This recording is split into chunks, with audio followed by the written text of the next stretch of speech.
Coming up on today's show, Auto Shanghai 2021 embraces change and goes all in on electric cars. The Biden administration in the United States publishes its plans on how it's going to accelerate and deploy electric vehicle charging infrastructure to accelerate the nation's shift to EVs. And sales data proves that you don't need to be in a big city to own an EV. These stories and more coming next. Welcome back to TEN, Transport Evolved News. Sit back, grab a cuppa, and enjoy the week's news in the world of cleaner, greener, safer, and smarter vehicles. This show is sponsored by the Electric Auto Association. Stick around until the end to find out how joining the EAA can help you finance your own clean energy or transportation purchase. Before we get going today, I just want to acknowledge that because there's now so much news to cover, we're trying to not duplicate stories that have had their own shorts during this week. That's in the short section. For now, if we have covered a big news story in a regular video format, it might still feature on the show, but we just can't redo every news short in a show without it becoming very, very long. With that, let's head to Auto Shanghai 2021, which is where we're starting today. Held last week, Auto Shanghai's theme for the year was Embracing Change, something it most certainly did with more green vehicles on display than ever before. In addition to the mainstream Western brands who debuted cars this year, more on that later in the show, the Chinese market segment welcomed a slew of new electric cars, including the Aura Punk Cat, which looks like an old-school Volkswagen Beetle, the SAIC Rojing SUV, the Neta U Pro, Hongqi HS5, and the Hengqi 2EV. There's also the BYD Xtreme concept and E-Series concept, which make use of BYD's latest Blade battery pack. And because imitation is the sincerest form of flattery, there was also the BAIC ArcFox, which to my mind looks just like a Tesla Model 3. We are all familiar with the term PPE, meaning personal protective equipment, but at Auto Shanghai 2021 this week, Audi taught us it can mean something else: premium platform electric. That's the name given to a brand new vehicle platform which Audi and other Volkswagen Group brands will use to underpin a new range of high-performance cars. At the top of the list, the Audi A6 e-tron, which debuted in concept form at the show. All PPE vehicles feature 800-volt rapid charging at speeds of up to 270 kilowatts and can offer all-wheel drive or rear-wheel drive. The A6 e-tron concept features a 100 kilowatt-hour battery pack with more than 700 kilometers, 435 miles per charge. Like other Audi e-tron concepts, expect this one to enter into production in the near future.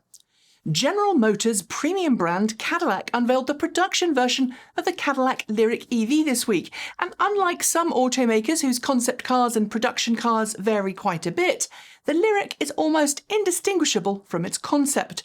Powered by GM's Ultium battery pack and drivetrain, the Cadillac Lyriq will feature a rear-wheel drive variant at launch, capable of travelling in excess of 300 miles, 482 kilometers per charge. It will also come with 19 kilowatts of onboard charging capability and the ability to rapid charge at 190 kilowatts. Starting from $59,990 the order books open this September, with deliveries due to start early next year. Hot on the heels of its recent unveiling of the production EQS electric sedan, Mercedes-Benz unveiled its second EV in as many weeks in Shanghai this week, in the form of the Mercedes-Benz EQB electric SUV. Based on the internal combustion engined GLB, this all-electric car isn't quite as exciting or as capable as the EQS, but it's designed to be a more family-friendly vehicle. With a promised range of drivetrain choices, front-wheel or all-wheel drive, the EQB will launch with a 66.5 kilowatt-hour battery pack and 100 kilowatt DC quick charging capability, although longer-legged variants are hinted at in the future. What's particularly interesting here is that the EQB will be available as a 7-seater, which, to be honest, is much needed in a marketplace with very little choice for families of more than 5 people. Right now, we're not sure on global availability or pricing. Continuing its electric vehicle transition, Volkswagen launched the latest member of its ID family of electric vehicles this week, in the form of the ID.6. Launched at, you've guessed it, Auto Shanghai 2021, the ID.6 has been specifically designed for the Chinese market and will be available in two-wheel and four-wheel drive configurations. There's going to be a range-topping 4Motion variant which will offer 225 kilowatts of power at the wheels. It will be available in two variants, the ID.6 Cross and the ID.6X. If the design looks familiar, that's because the car is based on the ID Cross concept of a few years ago, and frankly, I'd love to see this one on sale around the world.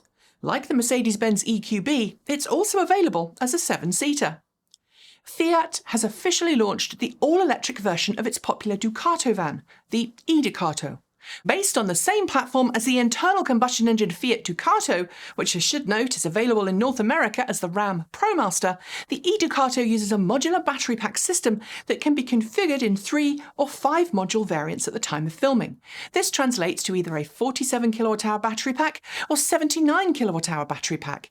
That might seem small, but remember, most commercial vans drive a predictable route and have a period of the day when they can charge, which is the driver's lunch break. Available in box van, cab chassis and minivan variants, reservations are now open in Europe, but we shouldn't expect this in North America anytime soon.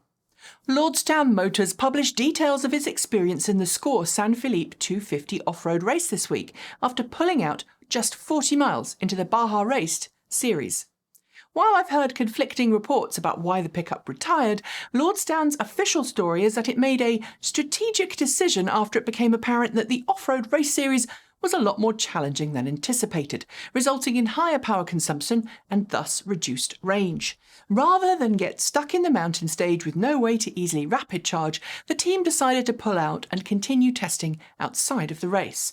I've seen plenty of off-road endurance race series, and frankly it's astonishing that Lordstown, a company that's preparing to enter into production this year, hadn't actually figured out how much power drain would be an issue, but I'm glad the company seems happy with the testing it carried out after it fell out of the race. We've been closely following the production recall of the Hyundai Kona EV for many months. The recall, in case you're not aware, is to replace traction batteries in all Kona EVs after a problem was discovered with the LG Energy Chinese-manufactured original packs. Sadly, I don't have an update on the recall program. I know several of you have reached out to ask for help, and we have been trying to get an official answer. But this week, the story took a new turn when Hyundai announced it was ending Korean sales of the model forever. While Hyundai will no longer produce or sell the Kona EV for its domestic market, it has stated publicly that it intends to continue producing the vehicle for European and North American markets. So, watch this space. The Biden administration in the United States has published a slew of information on its plans to electrify America's vehicle fleet, expanding charging infrastructure and creating new jobs in the process. In a coordinated press push, the US Department of Transportation has announced guidance on how grants can be used to deploy charging infrastructure and newly designed alternative fuel corridors. The DOE has announced a new funding and partnership program for electric vehicle charging research and development. And the General Services Administration has published a progress report on its goal of transitioning the federal fleet to electric. Ultimately, the current administration wants to install 500,000 rapid charging stations across the US in the next few years. The US might be finally pushing for electric vehicles to become the norm, but on the other side of the world, quite literally, the Australian state of Victoria is doing its damnedest to stop all EV adoption. From July, it says it will force electric vehicle drivers to keep a logbook of their EV trips so that they can then be charged 2.5 cents tax per kilometre travelled the next time they renew their vehicle registration. If you don't produce and keep your records for 5 years, you will be fined. But while the rule is already agreed on, 25 organisations, including some of the world's largest automakers, have signed onto a plea published in the Age newspaper this week, asking the state government to cancel its plans. Given just 0.7% of all cars are electric in the state, this policy is premature and, frankly, draconian. And now it's time for short shorts.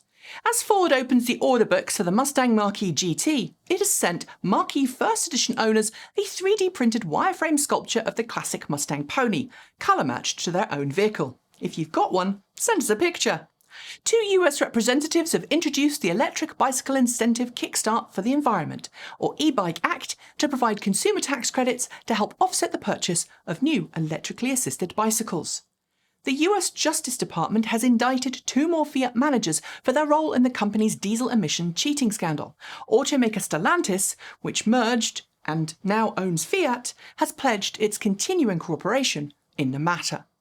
12 US state governors are asking the Biden administration to set a national zero-emission vehicle target for light-duty cars and trucks by 2035, with medium to heavy vehicles being zero-emission by 2045. Utility company PGE in Oregon, in partnership with Daimler, unveiled a first-of-its-kind truck stop for charging heavy-duty electric trucks, right here on our doorstep in Portland. The World Car Awards has named the Volkswagen ID.4 as Car of the Year for 2021. It's the 5th time a Volkswagen has won the award. Henrik Fisker of Fisker Incorporated is calling on the US federal government to implement a $7,500 federal rebate at time of purchase for EVs under $55,000, with additional rebate money on top of that based on vehicle range. Democratic lawmakers in DC have released a plan to replace all petrol and diesel school buses with battery electric ones. It would be a big step for children's health, but because of how it operates, without a filibuster reform, DC doesn't have a chance of that being passed. Mercedes-Benz has announced an upcoming reveal event for its EQT electric van concept. It's targeting the vehicle at those who have an active and outdoor lifestyle, but we'll know more next month, so watch this space. 4 European pension funds with significant investments in Toyota have successfully pressurised the automaker into backing off on its lobbying against measures to tackle climate change and expand electric vehicle adoption. Scottish-based Orbital Marine Power Limited has successfully launched its O2 tidal turbine, which will be the most powerful tidal turbine in the world when it's commissioned, capable of producing a staggering 2 megawatts of electricity. Thailand has announced plans to only allow the sale of zero-emission vehicles as of 2035, with an expected 50% of new vehicle sales being electric by the end of this decade. Opel has announced what it is calling the Electromod, electric version of its legendary Manta coupe with a modern EV drivetrain and technology inside. And it looks very sexy. In a year that's seen frequent price changes, Tesla has once again tweaked the price of its Model 3 and Model Y. The cheapest Tesla you can buy is now $39,000. 50 years after the original was discontinued, an all-electric modern interpretation of the famous Messerschmitt KR microcar is entering into production. We love microcars here, and we can't wait to get our hands on one. Buy Aerospace, a company we've been covering more and more in recent years, has announced its largest electric airplane to date, the E-Flyer 800. Set up in a twin turboprop class configuration, it seats 8 and can travel 500 nautical miles with 45 minutes of IFR reserves. US-based battery company Factorial Energy has announced a brand new 40 amp-hour solid-state battery cell that it says could help increase EV ranges by between 20 and 50%. Sadly, the company isn't talking much about details. Li-Cycle has announced it will be building a brand new lithium-ion battery recycling facility in the US state of Arizona. It will be capable of processing up to 10,000 tons of end-of-life batteries per year. Construction is beginning shortly. Website Carbon Tracker has reiterated this week that current solar and wind energy technology means the world could capture more than 100 times the current global energy demand it actually needs. It showcases what Elon Musk has been telling us all for years. A new study by the Car Research Institute in Germany has concluded that higher CO2 targets in the European Union will not, as critics had claimed, kill auto industry jobs. Instead, the study shows that the number of jobs will rise as EV support industries come online, like battery manufacturing. The IIHS says the latest data from insurance claims shows that injury claims from accidents are far less frequent for drivers of electric vehicles than internal combustion engine ones. Between 2011 and 2019, EV injury claims were 40% lower than ICE injury claims. Tesloop, a long-established, long-distance rideshare service, has published data showing that its fleet of Tesla Model 3, Model S and Model X have continued in service well beyond the 100,000 miles that most fleet cars survive. This means lower overheads and lower running costs. Chinese electronics company Huawei has announced that it will start selling the Ceres SF5 range-extended EV in its flagship stores across China. It's the first company we know of that's combined EV sales with electronics but I doubt it will be the last. And those are your short shorts. There will be more next week. Porsche has published its first quarter figures, and while its Macan and Cayenne remain the two most popular vehicles globally, the all-electric Taycan is continuing to rise in popularity amongst Porsche customers. According to official figures, 9,072 Taycans were delivered during the year, outselling the 718 Boxster, 718 Cayman and Porsche Panamera. While the Taycan sold less than one-half the number of Macans or Cayennes sold, what's important to note here is that the closest model to the Taycan is, of course, the Panamera, and that's the model that sold the least. It shows, I think, that when a car company produces a compelling electric vehicle that competes squarely against an internal combustion engine sibling, the EV is likely to be more popular. It never used to be the case, and it shows that attitudes to electric vehicles really are changing at last. And finally, ask people who aren't electric car owners, who can and who can't own an EV, and I'm guessing that a high number of respondents are likely to say that you need to live in town, a city, or suburbia in order to own an electric car. That, as we've long been illustrating, isn't true. In fact, a large number of the team here and our audience live in the countryside and drive an electric car. But this week, we had some hard data to back this all up, specifically from Renault, which published data showing that since its Zoe electric hatchback launched 8 years ago, many of its customers live in rural areas of the UK. It not only shows that many automakers are erroneous in focusing exclusively on selling their cars in large cities, but it also shows that as battery technology has improved, EVs have become more and more practical for anyone who needs transportation that's cheap to keep on the road. And on that fantastic note, we are done for the day. But before I go, I would like to thank the Electric Auto Association for sponsoring the roundup. They have been advocating for electric vehicles since 1967 and firmly believe that our future depends on us making the switch to clean green electric cars today. The EAA can help you find someone near to you that can help make that switch to electric. It can help you become an EV educator, and it can point you in the direction of monthly meetups for like-minded people. And if you become a member, you'll also get access to a new clean energy and EV loan program set up between the EAA and the Colorado Clean Energy Credit Union. Find out more by heading to electricauto.org. We'd love it if you'd comment and subscribe to this channel, as well as consider supporting us using one of the links below.